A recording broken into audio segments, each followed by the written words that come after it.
এমন একটি টাইটেল আমি সিরিয়াসলি অবাক হয়ে গেছি। তো আজকে ভিডিওর টাইটেলটি হলো এক সাহাবীর স্ত্রীর পরকীয়তার ঘটনা। তো প্রথমে ভাবছিলাম যে ভিডিওটি আনবো না, যেহেতু কিন্তু এত রিকোয়েস্ট আসছে কন্টিনিউ, প্রত্যেকটা মানুষ কমেন্ট করছে, তাদের রিকোয়েস্ট রাখা দায়িত্ব তো আমার। তো অবশ্যই দেখবো আজকে বিষয়টা। তো যাই হোক, দেখবো। চ্যানেল যদি নতুন হয়ে থাকো ফটাফট সাবস্ক্রাইব করে দিও এবং পাশে থাকা বেল আইকনটি টং করে বাজিয়ে দিও, একটা লাইক করে দিও। তো চলো আজকে ভিডিওটি শুরু করা যাক। একজন সাহাবী আমার নবীজি দপ্তর থেকে বাড়িতে গেলেন, যাওয়ার পরে যায় দেখে ওনার বিবি আরেকজন পুরুষের সাথে জিনা করতেছেন। এখন কিছু তো কওয়ানো যাইতো না, সাক্ষী লাগবো কয়জন? কতক্ষণ? কয়জন? 4 জন। রাইতের বেলা বাইক গিয়ে দেখে বিবি এই কাম করতেছে, মানে এই বেটার লগে কি আরো লোক আছে, একলা না, কিছু তো কওয়ানো যাইতো না। যাক, সবর করছে। নবীজি রহমাতুল লিল আলামিনের দরবারে চলে গেছে, যে বলে নবী গো, ও দয়াল নবীজি, আমি গত রাতে এই রাতে আপনার দরবার থেকে বাড়িতে যায় দেখি আমার বিবি জিনায় লিপ্ত। মানে এটা বলা যায় কাউকে? বিচার দেওয়া যাইতো না, কিন্তু ওই আল্লাহ শপথ করে বলি, আমি সত্য বলতেছি, আমার বিবি জিনায় লিপ্ত ছিল। হুজুরের বিচার কি হবে? নবীজি চুপ করে রইলেন, কেননা আল্লাহ ফয়সালা দিছেন 4 জন সাক্ষী সহ যদি অপরাধ আসে তাইলে তার সাজা হবে। এখন একজনও সাক্ষী নাই, স্বামী বলতেছেন হুজুর এই অপরাধ করছে। নবীজি বললেন ঠিক আছে, তোমার বিবিকে খবর দাও। তার বিবির আনাইছে, জিজ্ঞাসা আপনি কি কাম করছেন? কয় জীবনও না। নবীজি জিজ্ঞেস করছেন এই কাজ আপনি করছেন? কয় না, আমি করি না। এখন কি কঠিন পরিস্থিতি হয়েছে, সাক্ষীও নাই, আবার বউকে করি নাই, জামাই কয় করছে। এখন এই বউ যদি জামাইয়ের ঘরে পাঠায় দেয়, জামাই তো দেখছে, দুইজনের মধ্যে একজন তো অপরাধী। যদি স্ত্রী এই কাজ করে থাকে তাহলে স্বামীর চোখে স্ত্রী অপরাধী, যদি স্ত্রী এই কাজ করে না থাকে তাহলে স্ত্রীর চোখে স্বামী অপরাধী, স্বামী তার বিরুদ্ধে মিথ্যা বিচার দিছে। একটা মহা মুসিবত হয়ে গেছে না? আমার নবী রহমাতুল লিল আলামিন বলেন, সাহাবীরা রে, ও সাহাবীরা অপেক্ষা করো, ধৈর্য ধরো, রব্বুল ইজ্জতের দরবার থেকে কি বিচার আসে দেখি। আমার রব্বুল ইজ্জত বলেন, নবী গো, ও দয়াল নবীজি, দুনিয়ার কোন মানুষের ক্ষেত্রে যদি এমন হয়, হযরতে হেলাল ইবনে উমাইয়া রাদিয়াল্লাহু তাআলা আনহু সাহাবী, যার বিবির সাথে এই ঘটনা, রব্বুল ইজ্জত বলেন, নবী গো, ওয়ায়াদরাউ আনহাল আযাব। আমার আল্লাহ কয়, আতাশহাদা আরবা শাহাদাতিন বিল্লাহ। আওয়াজ করে বলেন আল্লাহু আকবার। রব্বুল আলামিন বলেন, কেউ যদি সাক্ষী ছাড়া কাউকে জিনা করতে দেখে ফেলে, আল্লাহ বলেন ওই ব্যক্তি যাকে দেখলো সে যদি আবার অস্বীকার করে, এই দুইজনের ফয়সালা হইল, দুইজনের বিচারের ময়দানে দাঁড় করাবে।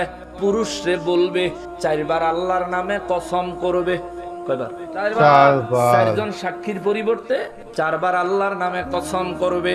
নবী বলেন, হেলাল রে, এরে হেলাল, ও হেলাল, তুমি বলো আমি ওই আল্লাহর কসম করে বলছি। আবার বলো আমি ওই আল্লাহর কসম করে বলছি। আবার বলো আমি ওই আল্লাহর কসম করে বলছি। নবী বলেন, আবার বলো আমি ওই আল্লাহর কসম করে বলছি, আমার বিবি জিনা করেছে, আমি আমার চোখে দেখেছি।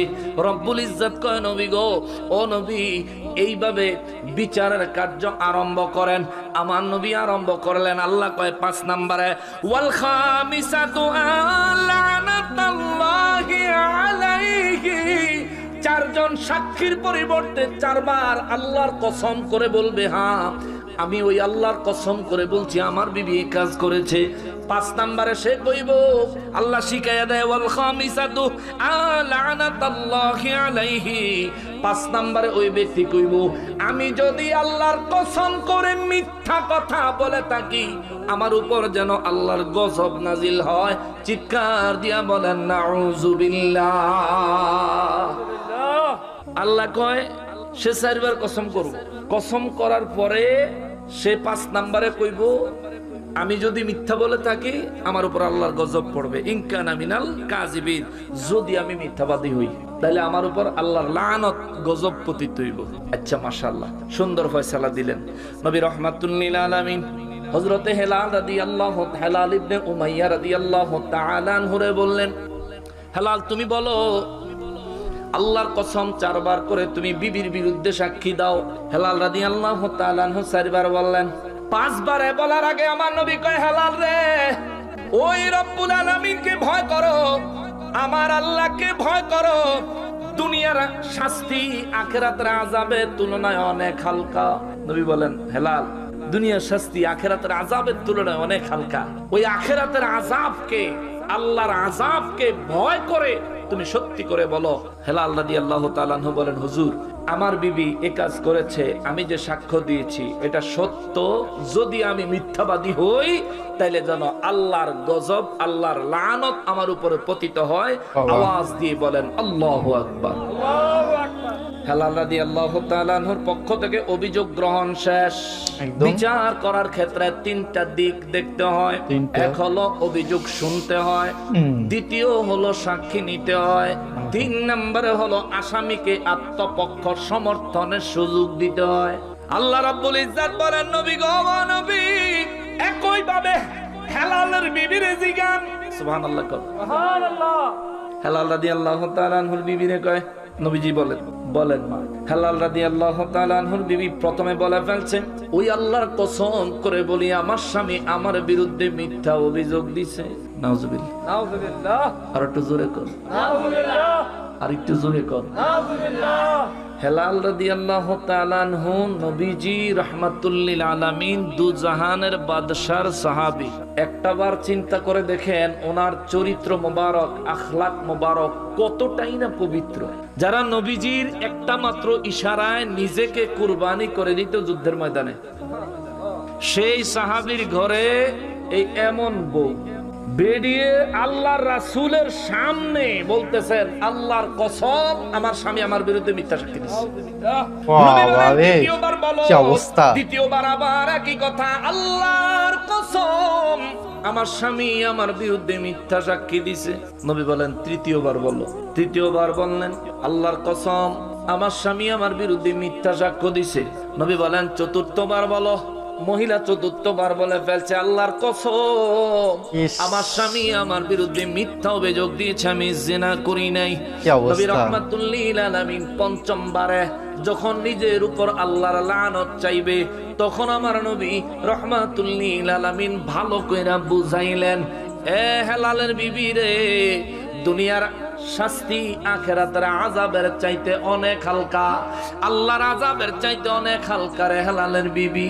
অতএব আল্লাহকে ভয় করো, পরিশেষে সত্যি করে বলো।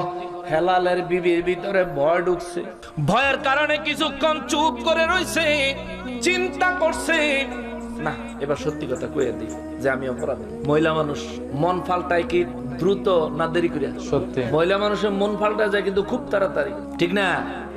যুবক ভাইরা কথা ঠিক, এটা মানতে হবে। যুবকরা তো মাঝে মধ্যে ফেসবুকে স্ট্যাটাস দেয়, নারীর মন আর আকাশের রং একই, যে কোনো সময় পাল্টায় যাইতে পারে। কেন? ঠিক, আমার যুবক ভাইরা খুব ভালো করে বুঝে, আসলে এই কথা সত্য।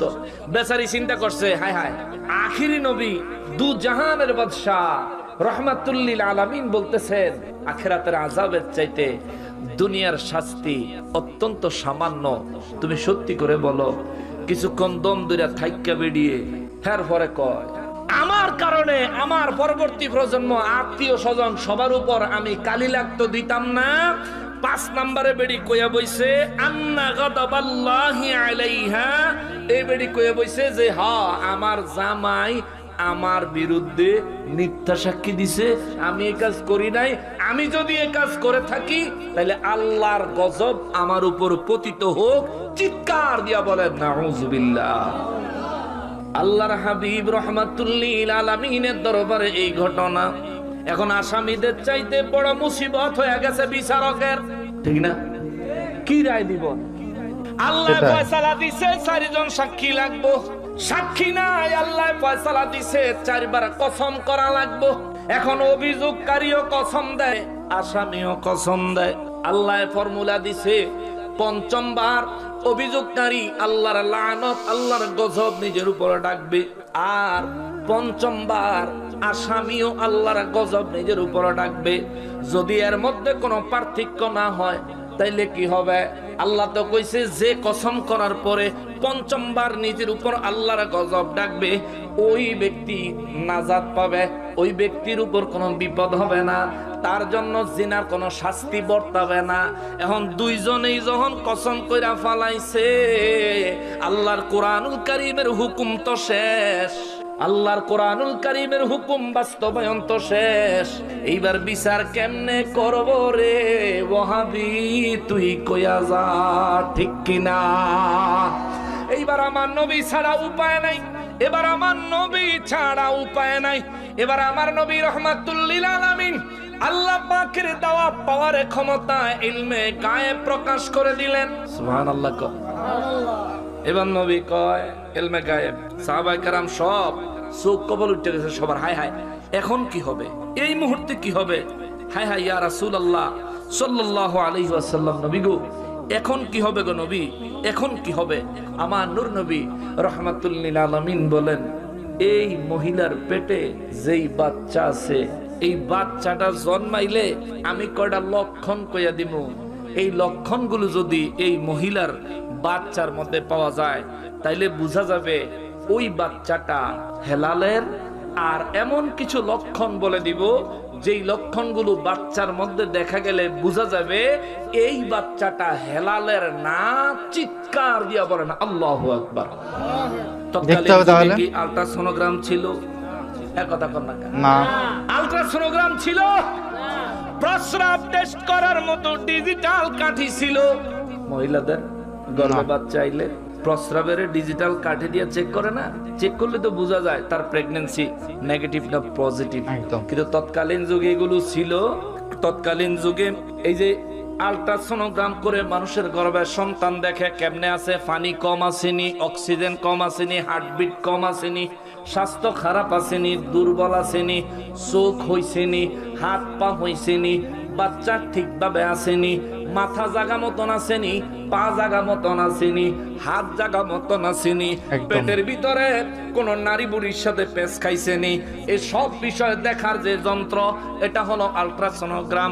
কিন্তু 1450 বছর আগে রে রহমাতুল লিল আলামিন নিজেই আল্ট্রাসোনোগ্রামের চাইতেও আল্লাহর দেওয়া পাওয়ারফুল মুজিজা মোবারকের মাধ্যমে আমার নবী বলে দিলেন, হেলালের বিবির ঘরে যে সন্তানটা হবে, তার চুলগুলো যদি লালচে হয়, পায়ের গোছাগুলি যদি চিকন চিকন হয়, তাইলে বুঝবা হেলালের বাচ্চা। আর যদি বাচ্চার মাথার চুলগুলো কোকড়ানো হয়, তার নিতম্ব, তার পাছা যদি চ্যাপ্টা হয়, বাচ্চাটারে শোয়াইলে বাচ্চার দুইটা পা, অনেক বাচ্চাদের দেখবেন হাঁটু পর এই সোজা হইয়া শোয় না, হাঁটু পর্যন্ত আইসা পাটা এমন হয়ে যায়, আছে না? যে পা দুইটা জায়গাতে আছে কিন্তু হাঁটুটা মাঝখান দিয়া দুই সাইডে অর্থাৎ ছড়ায়া যায়। নবী বলেন যদি এই বাচ্চার দুইটা পা জন্মের পরে ছড়ায়া যায়, নিতম্ব, তার পেছনটা যদি বেশি চ্যাপ্টা হয় তুলনামূলক স্বাভাবিক বাচ্চাদের চাইতে, তার মাথার চুলগুলো যদি কোকড়ানো হয়, নবী বলেন বুঝবা এটা হেলালের বাচ্চা না, হেলাল সত্যবাদী, তার বিবি মিথ্যাবাদী। চিৎকার দিয়া বলেন আল্লাহু আকবার। আরো জোরে বলেন না আল্লাহু আকবার। রহমাতুল লিল আলামিন কুরআনুল কারীমের ফর্মুলা মোতাবেক, ফয়সালা মোতাবেক আমার নবী রহমাতুল লিল আলামিন বিচার করলেন। পরে বাচ্চাটা কেমন হয়েছে খবর লাগবো নি? বাচ্চাটা কেমন হয়েছে খবর লাগবো না? বাজার একটু হনন লাগবো তৈরি। বেশি সময় নেমন যাইতে না। কয়টা বাজে? আল্লাহু আকবার। 1টা বাজে গেছে, 20 মিনিট না? কষ্ট হয়ে যাবে আপনাদের? একটু গরম লাগতেছে, আমি বুঝতেছি, একটু ব্যবসা গরম লাগতেছে। বৃষ্টি হয়েছে তো আশেপাশে, ওই সাইডের গরমটা এদিকে চাপ দিচ্ছে। আমি এটা কমপ্লিট করে দিই। আমার খেয়াল হইলো 1 রুকু পর্যন্ত আলোচনা করব, কিন্তু পরিবেশ যেমন গরম, আকাশের অবস্থাও তেমন নরম। কোন সমাজে কাইন্দা দেয় কোন যায় না, মানে কোন সমাজে বৃষ্টি পড়ে যায় বলা যায় না। শুনেন বাবা, কিন্তু নবীজি রহমাতুল লিল আলামিনের দরবারে মহান রব্বুল ইজ্জাত কালামে হাকিমের মাধ্যমে জিনার বিচার দিলেন। আল্লাহ রব্বুল ইজ্জাত কয় নবী গো, ও নবী, বিশ্বের মানুষগুলাকে বলে দেন দুনিয়ার মানুষগুলার জন্য জিনার বিচার হবে এমন। এখন প্রশ্ন আছে, এই জায়গার মধ্যে একটা বিপজ্জনক বিষয় আছে। এত কঠিন শাস্তি যেই অপরাধের জন্য সমাজে ষড়যন্ত্র কইরা, শত্রুতা কইরা, মিথ্যা অপবাদ দৈন্য মানুষ আছে না নাই? মিথ্যা অপবাদ দেয় না মানুষ আছে না? আছে। মিথ্যে অপবাদ যারা দেয় আমার আল্লাহ তাদেরকেও সতর্ক করেছেন, তুমি মিথ্যা অপবাদ দিবা। কয়েকজন কইছি 4টা সাক্ষী লাগবো, 4টা জালিম এক জায়গায় হইয়া একজনের বিরুদ্ধে জিনার সাক্ষী দিয়া একজনের অপবাদ দিয়া মুসিবতে ফালায়া দিবা। রব্বুল ইজ্জত কয় নবী গো, ও দয়াল নবীজি, বিশ্বের অপবাদ দেনেওয়ালাদেরকে তাদেরকে সতর্ক করে দেন। ওয়াল্লাযীনা ইয়ারমুনাল মুহসানাত, দুনিয়ায় যারা পবিত্র নারীদের বিরুদ্ধে মিথ্যা অপবাদ লাগায়, দুনিয়ায় যারা পবিত্র নারীদের বিরুদ্ধে অপবাদ লাগায়, তাদেরকে জেনা করেছে বলে যারা অপবাদ দেয়, আল্লাহ কয় সুম্মা লাম ইয়াতু বিআরবাতি শুহাদা, এরা যদি যথোপযুক্ত সাক্ষী উপস্থিত করতে না পারে, যদি যথোপযুক্ত সাক্ষী উপস্থিত করতে না পারে, আল্লাহ কয় যে অভিযোগ আনছে তারে ধইরা 80টা বেতার আঘাত লাগাও। জোরে কোন আল্লাহু আকবার। অপবাদ দিলে বেতার আঘাত কয়টা? কথা কয়না কয়টা? আর জিনা করলে অবিবাহিত হইলে বেতার আঘাত 100। মাশাআল্লাহ। জিনা করলে অবিবাহিত হইলে বেতার আঘাত 100। আর জিনা করে নাই, খালি অপবাদ দিছে এবং সে সাক্ষী হাজির করতে পারে নাই, তার জন্য ফয়সালা বেতার আঘাত কয়টা? 80টা। এবার যে ব্যক্তি ষড়যন্ত্র করেন না, এরকম একটারে ধরে যদি 80টা দেওয়া যায়, আর এলাকার ষড়যন্ত্র করেন না থাকবো, থাকলেও দোহানের সিফাত বইয়া চা খাইবো, আকাম করতো, মিথ্যা কথা বলবে না। রব্বুল আলামিন বলেন ফাজলিদুহুম 80 জালদা, অপবাদ দেনেওয়ালাকে 80টা বেতার আঘাত লাগাইতে হবে।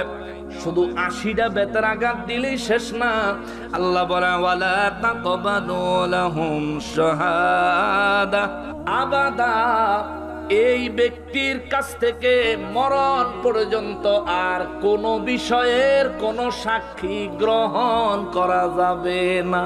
সুবহানাল্লাহ। মানে তে একবারই বিশ্বাস হারাইছে, এরপরে তার আর কোন সাক্ষী কোন বিচারের জন্য গ্রহণযোগ্য হবে ওয়ালা তাকবালু লাহুম শাহাদাতান আবাদা, তার মরণ পর্যন্ত তার আর কোন সাক্ষী ইসলামী শরীয়তের কোন ফয়সালার জন্য গ্রহণযোগ্য হবে না। এরকম ষড়যন্ত্রকারীগুলো একবার যদি ধরা খাইতো, মরণ পর্যন্ত তার সাক্ষী যদি আর গ্রহণই না করা হইতো, আমাদের সমাজটা যদি কোরআন মোতাবেক নবীর সুন্নাহ মোতাবেক চলতো, আমাদের সমাজে এত টেনশন, এত মুসিবত, এত জিনা, এত পরকিয়া থাকতো না। কথা বলেন ঠিক কিনা? এত কিছু থাকতো না। হায় হায়, পরকিয়া কেন হয়? এবার আসেন বাস্তবিক বিষয়, পরকিয়া কেন হয়, জিনা কেন হয়? যুবক ছেলে কেন ভালোবাসার পাত্রী লয়ে মোটর সাইকেলে ঘুরে? যুবক ছেলে কেন ভালোবাসার পাত্রী লয়ে কক্সবাজারে যায়? যুবক কেন ভালোবাসার পাত্রী নিয়ে বিভিন্ন জায়গায় যায়, বিভিন্ন অন্যায় জিনার কাজ করে কেন বেড়ায়? কারণ হইল তার বয়স হয়েছে, আপনি তারে বিয়া দেন না। ঠিক না বাবা? আপনি কোন বেলে বয়স হয় হবে ফলাফাইন মাত্র 24 বছর বয়স, এবার তোর কাকুয়ে 32 বছরে বিয়া করছে, বিদেশ থাক কামাইকা আসেনি, কামাই আলাও, কামাই আলাও, এরপরে তুমি বিয়া করবা। অনেক মা বাবা আছে, ছেলে বিদেশে 7 বছর 8 বছর ধরে বিদেশ থাকে, 10 বছর ধরে বিদেশ থাকে, ফুলার বয়স 28 হয়ে গেছে, 30 হয়ে গেছে, ফুলার কয় বাবা আর 2টা বছর তাইকাইলে বিল্ডিং এর ছাদটা দিতাম পারি। ফুলার যে যৌবন ফুরাইয়া যায়, বাপের খবর নাই। দেখছেন নি? ঠিক যে আইয়ে, ঠিক কোন এমনি আইয়ে না, আসলে এগুলো বাস্তব কথা। ঠিক কিনা বলেন? আপনার ছেলে প্রাপ্ত বয়স্ক হইলে বিয়া দিয়ে দিবেন। বলতে পারেন হুজুর আমাদেরকে একটু জানায় দেন, আমাদের ছেলেরা, আমাদের মেয়েরা কত বছর বয়সে প্রাপ্ত বয়স্ক হয়? বাংলাদেশের আইন হলো পুরুষের বয়স লাগে 21, নাকি এখন মনে একটু কমাইছে, 21। নারীর বয়স লাগে 18। বাংলাদেশের আইন কয় বয়স 18 না হইলে মেয়ে বালেগ হয় না। বাংলাদেশের আইন কয় 21 বছর বয়স না হইলে ছেলে বালেগ হয় না। আর ইসলামী শরীয়ত কি কয়?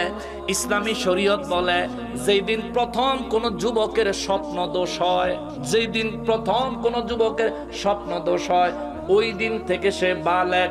ইসলাম বলে যেদিন প্রথমবার কোন নারীর হায়াজ হয় ওই দিন থেকে সে বালেগা বালেগা বালেগা। সাহাবায়ে কেরাম বলেন হুজুর কত বছর বয়স থেকে আমরা চিন্তা করব? নবী বলেন 9 বছর বয়স থেকে 15 বছর বয়সের মধ্যে প্রত্যেকটা নারী বালেগা হয়ে যায়। 12 বছর বয়স থেকে 16 বছর পর্যন্ত বয়সের মধ্যে প্রত্যেকটা পুরুষ প্রাপ্তবয়স্ক বালেগ হয়ে যায়। তোমরা যদি চাও এই বয়সের নারী পুরুষকে বিবাহ বন্ধনে আবদ্ধ করাইয়া দিতে পারো, জোরে কন্যা সুবহানাল্লাহ। এইবার বলেন বাবা 16 বছর হইলে 17 বছরের কোন যুবকের কেউ যদি বিয়া করাইয়া দেয় এই যুবক কোনদিন জিনা করবো? জিনা করানোর তো টাইমই পাইছে না। তার 16-17 বছর হইলে তার হবে ভালোবাসা শুরু হয়, ঠিক না? আরে ভালোবাসা শুরু করে করেন, বিয়া করাই দেন, বিয়া কইরা বললোকে যতবারে ভালোবাসা করুন হালাল হবে। কথা বলেন ঠিক কিনা? আর নাইলে উপায় নাই। তাই ওই সমাজে বর্তমানে যেই পরিমাণে জিনা চলতেছে এই জিনার জন্য শুধু ছেলে মেয়ে দায়ী না, তার মা বাপও দায়ী আছে। তার মা বাপও দায়ী আছে। তবে এখানে কিছু বিষয় আছে। বিয়ে করার জন্য কিছু যোগ্যতা লাগে। এক হলো বয়স হইতে হইব প্রাপ্তবয়স্ক, 2 হইল স্ত্রীর দেনমোহর দেওয়ার সক্ষমতা থাকতে হবে, স্ত্রীকে দেনমোহর দেওয়ার সক্ষমতা থাকতে হবে, বিয়ের পর বিবির ভরণ পোষণ দেওয়ার ক্ষমতা থাকতে হবে। বুঝছেন তো? দেনমোহরও দেওয়ান লাগবো, ভরণ পোষণও দেওয়ান লাগবো। এই যোগ্যতা যদি আপনার থাকে, আর 3 নম্বরে যেটা আসলে 1 নম্বরে, আপনার শরীরে যৌবনের শক্তি থাকতে হবে। যাকে বিয়ে করবেন তাকে যেন যৌবন দিয়ে তৃপ্ত করতে পারেন। আপনার নিজের তৃপ্তি আসতে হবে, আপনার বিবিরও তৃপ্তি আসতে হবে। শারীরিক পূর্ণ সক্ষমতা, দেনমোহর দেওয়ার মতো সামর্থ্য এবং বিবির ভরণ পোষণ দেওয়ার মতন সামর্থ্য যেই যুবকের আছে ওই যুবক যদি বিয়ে করে এটা হালাল হবে, বৈধ হবে, সওয়াবের কাজ হবে, আল্লাহর রাসূলের সুন্নাত আমল হবে। কোন মা বাপ যদি কোন যুবককে এইভাবে বিয়ে করে দেয় ওই মা বাপকেও আল্লাহ তাআলা অনেক বড় সওয়াব দিবেন।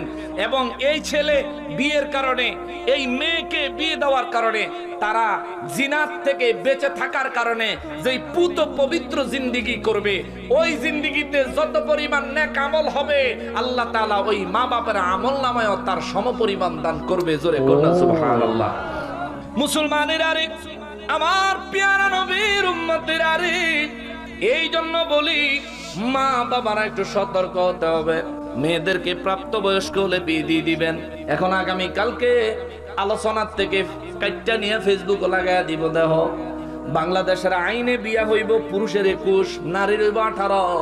নকশবন্দি হুজুরে কয়ে গেছে 15 বছর হইলে মাইয়ারে বিয়া দিয়া লাইতো, 16 বছর হইলে ফুলারে বিয়া করে লাইতো। আয় আয় বাংলাদেশের আইনে রে নকশবন্দি হুজুর বিদ্যাঙ্গুলি দেখাইছে। না না না, আমি শরীয়তের কথাটা বললাম, বাংলাদেশের আইনের কথাও বললাম। শরীয়ত মানতে হবে, আইনও মানতে হবে। তবে মনে রাখবেন শরীয়ত এমন ভাবে মানতে হবে যাতে করে আইন মানতে যায় ফলাফাইন জিনায় লিপ্ত হয়ে না যায়। কথা বলেন ঠিক কিনা? অবিবাহিত ফলাফাইন যদি জিনায় লিপ্ত হয়, যেমনে 100 বাড়ি দিত কইছে রে বাবা, এই ফোলা 100 বাড়ি খাইলে 3 মাসেও সুস্থ হইতে পারতো না। সুস্থ হইলেও এই শরীর দিয়া যায় ভালো কিছু কইরা খাইবো, হয়তো বা শরীরে সেই শক্তি সামর্থ্য নাও থাকতে পারে। শুধু তাই না, সমাজ থেকে জিনার মতো অপরাধ যদি দূর করতে হয়, সমাজ থেকে পরকীয়ার মতো অপরাধ যদি দূর করতে হয়, তাইলে অবশ্যই অবশ্যই অবশ্যই সঠিক সময়ে সন্তানদের বিবাহের ব্যবস্থা করতে হবে। সঠিক সময়ে সন্তানদের বিবাহের ব্যবস্থা না করলে জিনার পরিমাণ বাড়ার সম্ভাবনা, পরকীয়া করার সম্ভাবনা বেশি হওয়াটাই স্বাভাবিক। কথা কোন ঠিক কিনা? আজকে দেখবো কে শয়তানকে হারিয়ে মাকে জিতিয়ে দেয়। মাকে ভালোবাসলে ভিডিওটিতে লাইক করে দিয়েছি। হুজুর যে কথাগুলো বললো আজকে, মানে সত্যি মানে অবিশ্বাস্য মানুষের কাছে লাগতে পারে, কিন্তু এটাই বাস্তব। অনেক অনেক কিছু যেগুলো পয়েন্টগুলো বললো, জিনার কথা বললো, বয়সের বিষয়গুলো বললো, প্রত্যেকটাই কিন্তু সেরা কথা বলেছে। আমি মনে করি যে উনি যেটুক বয়স, ওনার অনেক কিছু জানে, উনি আমাদের থেকে অনেক বড়। তো এই বিষয়গুলো হুজুর বিশেষ করে, তো এই বিষয়গুলো উনি অনেক অবজার্ভ করেছে, জানে, বোঝে, তাই জন্যই হুজুরগুলো এক্সপ্লেন করেছে আজকের ভিডিওতে। তো খুব বেশ ভালো লাগলো এই বিষয়গুলো তুলে ধরার জন্য।